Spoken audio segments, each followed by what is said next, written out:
మంత్రులు చర్చలు జరుపుతున్నారు. ఉద్యోగుల డిఏ, పీఆర్సీ ఇతర బకాయిలపై చర్చిస్తున్నారు. గత కొన్ని రోజులుగా తమ సమస్యలు పరిష్కరించాలని ఉద్యోగ సంఘాల నేతలు కోరుతున్నారు. దీంతో ప్రభుత్వం చర్చలు జరుపుతోంది. మంత్రి అనగాని సత్యప్రసాద్, మంత్రి కొలుసు పార్థసారథి ఉద్యోగుల డిమాండ్లను పరిశీలిస్తున్నారు.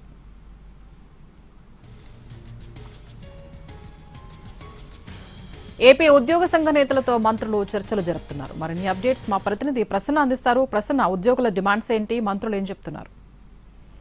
స్వప్న, ఏపీ సచివాలయంలో ఏపీ జేఏసీ అమరావతి ఉద్యోగ సంఘ నేతలతో మంత్రులు అనగాని, అదేవిధంగా సమాచార శాఖ మంత్రి పార్థసారథి భేటీ అయ్యారు.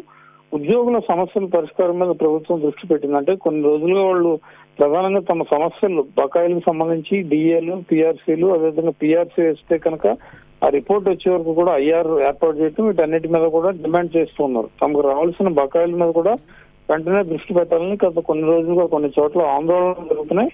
రేపు కూడా 12వ తారీఖు శ్రీకాకుళంలో ఒక భారీ కార్యక్రమాన్ని కూడా పిలుపునిచ్చారు. ఇలాంటి పరిస్థితుల్లో ప్రభుత్వం ఉద్యోగుల ఆర్థికేతర అంశాల మీద ప్రధానంగా దృష్టి పెట్టింది. ఆర్థిక సమస్యలు పరిష్కరించాలంటే ఎంతవరకు బడ్జెట్ అవుతుంది, అదేవిధంగా ఆర్థికేతర అంశాలు అంటే ఇతర శాఖలతో కొన్ని ముడిపడి ఉంటాయి కాబట్టి వాటి అన్నిటి పరిష్కారం మీద కూడా ప్రత్యేకంగా దృష్టి పెట్టడానికి చర్యలు తీసుకుంటూ ఉన్నారు. అందులో భాగంగానే ఈ రోజు ఉద్యోగ సంఘ నేతలతో ప్రాథమికంగా చర్చలు జరుపుతున్నారు. ఇందులో ఉద్యోగుల సమస్యలు ఏ రకంగా ఉన్నాయి, ఏ అంశాలు ప్రధానంగా చర్చకొచ్చే అవకాశం కనిపిస్తోంది. దీంతో పాటు ఇతర శాఖల్లో ఉద్యోగుల సమస్యలు ఏ రకంగా ఉన్నాయి, వీటన్నిటి మీద దృష్టి పెట్టి ప్రధానంగా ముందుకెళ్లే ఆలోచనలో ప్రభుత్వం ఉంది కాబట్టి ప్రాథమికంగా నిన్న ఒకసారి చర్చలు జరిపారు. ఈ ప్రాథమిక చర్చల తర్వాత ఈ రోజు మంత్రులు చర్చలు జరుపుతున్నారు. ఇవాళ కొంత స్పష్టత వచ్చే అవకాశం కనిపిస్తోంది. ఉద్యోగ సంఘాలు కూడా రేపు జరిగే కార్యక్రమాన్ని తాత్కాలికంగా వాయిదా వేసే పరిస్థితి కనిపిస్తుంది. అయితే ఫైనాన్షియల్ గా ముడిపడి ఉన్న బకాయిలు కావచ్చు, డిఎల్ కావచ్చు, పీఆర్సీ ఏర్పాటు కావచ్చు, ఈ అంశం మీద ఎంతవరకు వాళ్ళు క్లారిటీ ఇస్తారు, ఒకవేళ క్లారిటీ కనుక ఇవ్వకపోతే ఉద్యోగుల భవిష్యత్ కార్యాచరణ ఏ రకంగా ఉంటుంది, వీటన్నిటి మీద కూడా మనకి